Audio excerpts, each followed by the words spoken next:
It's me again, and I'm back with another video. If you don't know, I am Francesca Chapter. I'm 17 years old, soon to be 18, and I am in year 13, and I'm 2 months away from my first ever A-level exam. And I know that plenty of you guys are in the same position as I am, people doing their ASs, like external ASs, or people doing GCSEs.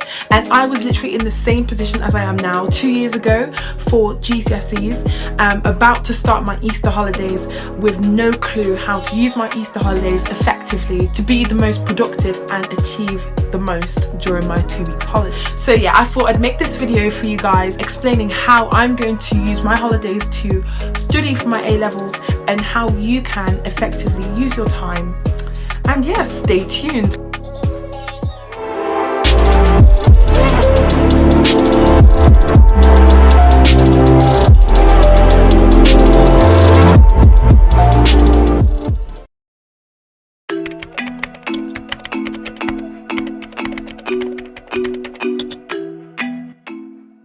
Yeah, so I'm obviously so super organized that I've got everything written down here. I lied.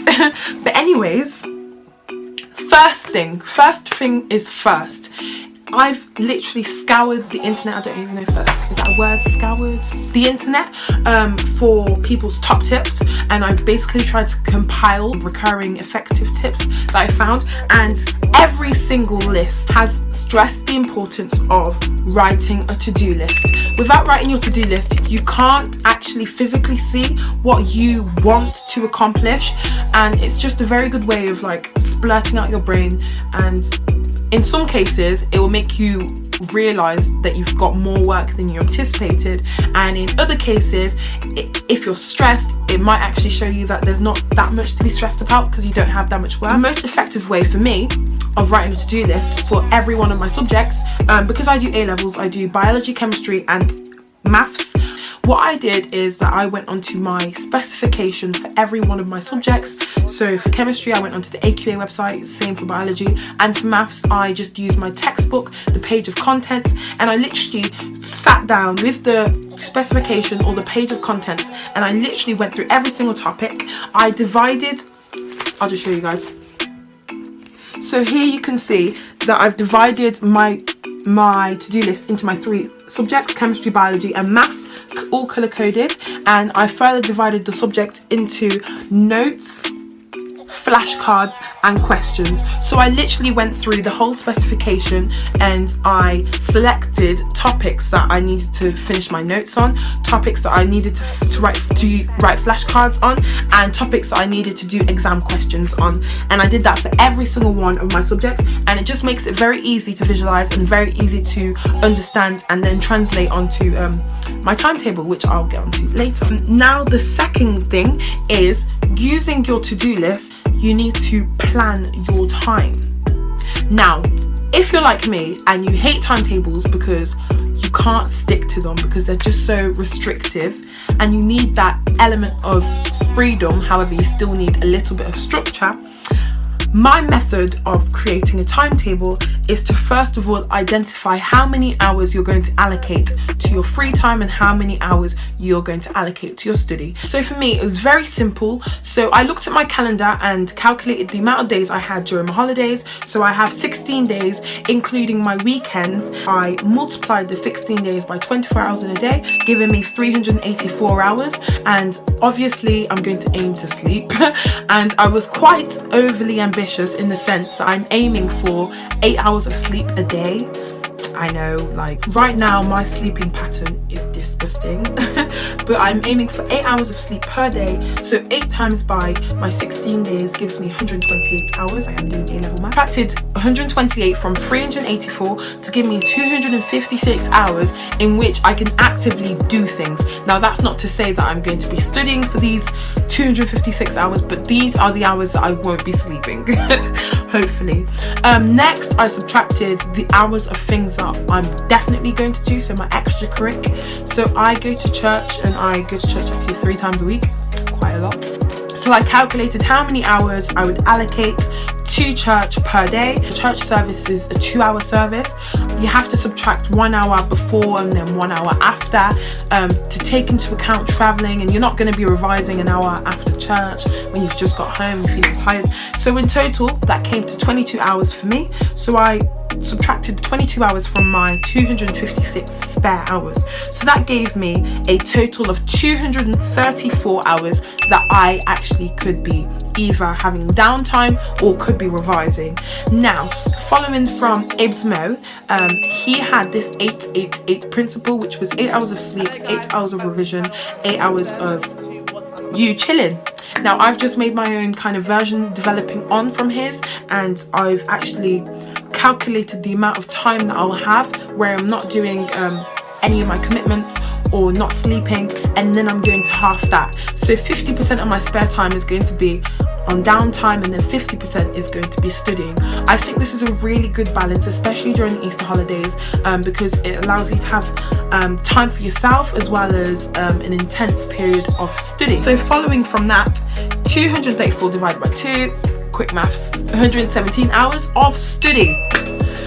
117 hours of study. It may seem like such a massive number, but when you break it down into how many hours you'll be spending per day, it's not that scary. So it's just simply 7 hours of study a day. But you have to think, during school time or term time, you are at school for 6 hours, and then you do go home to do an extra like 2-3 hours. So 7 hours is not that bad if you consider that you also have 7 hours for yourself. So planning is key. 117 hours. I'm going to split them equally between each one of my subjects. I don't want to end up spending too much time on one subject, so I divided 117 by 3, giving me 40 point something, but I rounded that to 40 hours per subject. Now, this is a very good starting point when it comes to scheduling your time and scheduling the amount of things you're going to do per day. Now we can start to make our timetable. Before I do that, one of my other tips is to rank or prioritize your tasks, or rank and prioritize your revision. So things that you're most confident at, and I reiterate, things that you're most confident at, don't waste your time doing them. As students, we tend to have this habit, I'm also guilty myself, of doing things or going over stuff that we're confident and we're strong at, because it gives us a sense of endorphins and all these happy hormones, and it gives us a confidence boost. In contrast to subjects that we struggle at, for me personally, I hate A2 mechanics because it's the one subject that I feel the least confident at. So physically forcing myself to do those topics such as maths, which I despise, is going to be the most productive. Focusing on your weaknesses will turn them into strengths, whereas focusing on your strengths, they're already strengths, so you're not really being productive or getting anywhere. So for me, when I was going through my to-do list, I literally just got my red pen, and on each one of my lists, I literally just did a small mark on topics that I found the hardest, or topics which urgently required revision. So what I've done is I've just simply printed off one of these weekly planners, and you can find loads of templates or printables, they're called, online, and this one was created by emmastudies.com. I've used the colours on my to-do list, so obviously pink for chemistry, etc, etc, and I've translated it onto this weekly planner. 7 hours per day, dividing that by 3, around 2.5 hours per day per subject. So that allowed me to effectively allocate time per day to each one of my subjects. This is my week 1 of my holiday plan.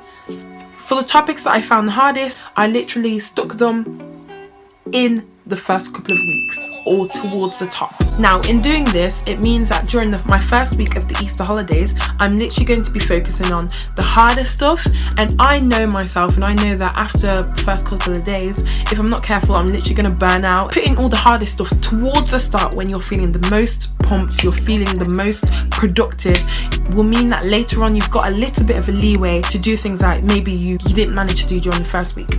So for my first week, I've literally got all my hardest topics there, and this is my planner for the second week. Yeah, I know it's blank, but I'm going to fill this out at the start of my Easter holiday. This allows me to have a kind of leeway or a safety net so that I can do stuff that maybe I didn't manage to do during my first week. I knew that I was going to do about 7 hours of revision per day due to my calculations, so I never wrote more than 7 different topics per box. I haven't finished it yet. On Sunday, I'm not going to write anything in this box because this will be my catch-up day for the week. Say on Monday, if I don't manage to do a paper one in biology, instead of pushing it to the next day and disrupting my whole week, I'm simply just going to move it down to Sunday, and I'm going to have space there because I haven't planned anything for Sunday.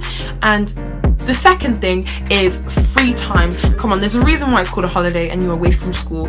It's to kind of rejuvenate, revitalize yourself and rest, essentially. My 50-50 principle is very, very effective in the sense that you've got an equal amount of hours for downtime as you do for studying. So in this free time, I know that I'm going to watch Netflix. I'm currently watching Breaking Bad and I love it. I know that I'm going to read books, or I'm going to try to read my books. I know that I'm going to try and read my Bible a bit more. I know that I'm going to try and go gym a bit more, see my friends, etc, etc. So a resource that I've made that will help me keep track of my free time and also my study is these tables. And I was inspired again by Emma Studies. She did a 100 days productivity challenge, but obviously I don't have 100 days till my exams, so I just did 100 hours of productivities, and I think this fit really nicely into my 117 hours I've calculated. I've color coded it and I've used the same colors as I've used on my timetable to keep that consistency, and I'm just going to literally every time I do 1 hour of productive, and I'm talking about 60% productivity, I'm literally just going to highlight, and it's just going to end up looking like a really pretty diagram, and I don't know, it's just going to give me that sense of, you know, and physically seeing it as well just reminds you that you're actually completing stuff. And I've also made the same kind of diagram or table for my downtime, and again at the top I've color coordinated it, so I've got Netflix, family, reading, gym, friends, organizing my life.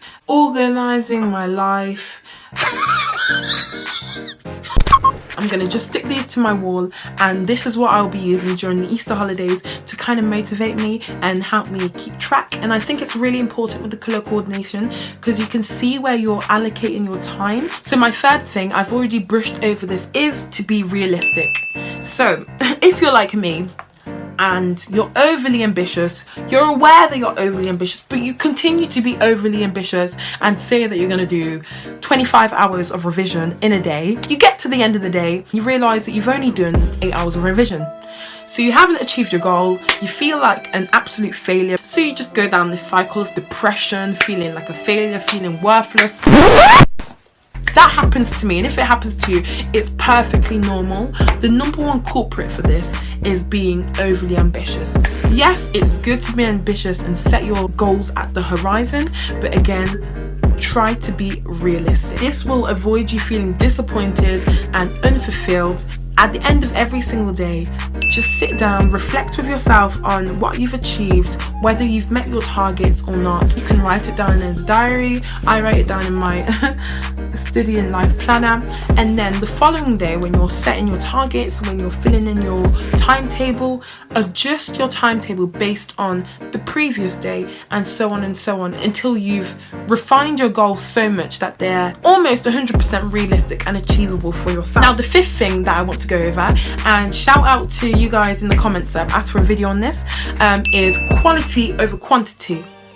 Teachers waffle about this all the time, but do you really know what it means? As we're 2 months away or less for you doing GCSEs or certain A-levels, time is so limited that every second counts, and if you're using your time unproductively or ineffectively, you're only disadvantaging yourself. So a very important video that I watched is Unjaded Jade's video on her 80-20 principle. 20% of your revision counts for 80% of the outcome. So during your revision, only 20% of it is actually effectively leading to 80% of that grade you've achieved. So the other 80% is actually very ineffective or very unproductive. So from this video, I learned that some of the things I was doing during my revision, or some of the ways that I was revising, was very ineffective and a waste of time. And although half an hour of going on your phone or half an hour of rewriting your notes or not really stimulating your brain may only seem minute, when you begin to accumulate these 30 minutes per day, it actually adds up to quite a lot. And as I was saying, every minute, every hour counts, and in effect may lead to an extra mark, an extra 5 marks in your final exam that might tip you over that A-star grade boundary, that A or B grade boundary. It might be the difference between missing your offer and getting it. If I was to say 5 things for you to consider in terms of increasing the quality of your revision, is number 1, are you using the right revision techniques? Endless studies have proven that active recall is the best source of revision. So active recall involves you physically forcing your brain to recall information when you're not presented with any of your revision notes, the book, etc. The best way for me to do that is by using flashcards, exam questions without my notes, or by literally sitting myself down and blurting out the information.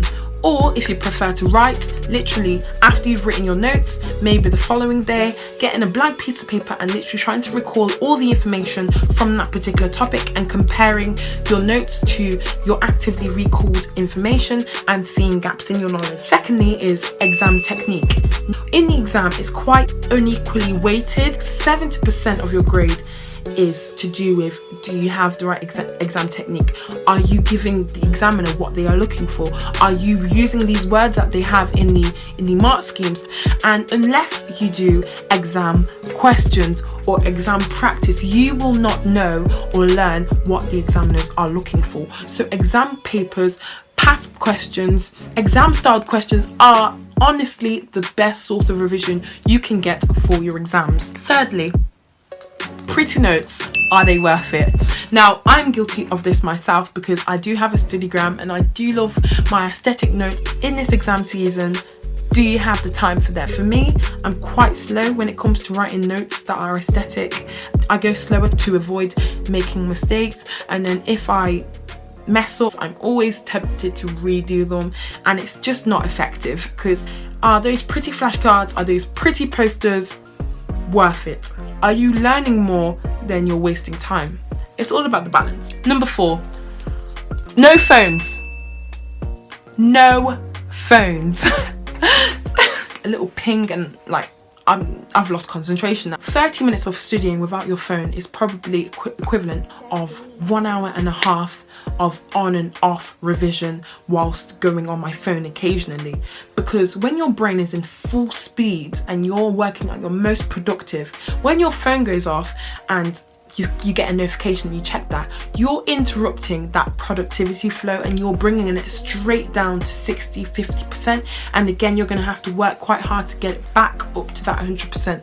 So honestly, it is worth just completely turning off your phones, putting it on do not disturb, or if you're like me and you use your phone for music or whatever, maybe using a Panadora app. I use Forest.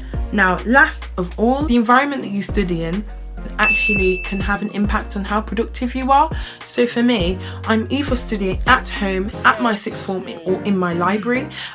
When I was at school in my sixth form, I found that I was the least productive because I was surrounded by my friends. At home, I am at a productivity level of around 60% because my bed is literally right next to me, and when your bed is next to you, oh god. Honestly, there's certain times where I just, after like 45 minutes of studying, I'll tell myself, okay, I'm just gonna have a little break and I'm just gonna put my head on my bed. That's it, I'm done. 3-hour nap for me. Having a fridge downstairs where you can... I'm just not, me personally, I'm just unproductive at home. So I found that the optimum place for my productivity was at the library. At the library, on the silent floor, where I can't speak to my friends, where I'm surrounded by people who are working hard, so it gives me that incentive to work hard, where I don't have access to a fridge, so I'm not distracted by food, and you're just in that general environment of working hard, and your brain switches off that unserious Francesca and switches on that serious candidate Francesca. And that is everything I have on how I'm going to use my Easter holiday. These tips have worked for me in the past, and just try them, they may work for you. I hope you all have a very, very, very productive Easter holidays, and just remember that your mental health is just as important. I'll see you guys later. Subscribe and make sure to turn on that notification button and share this video with your friends.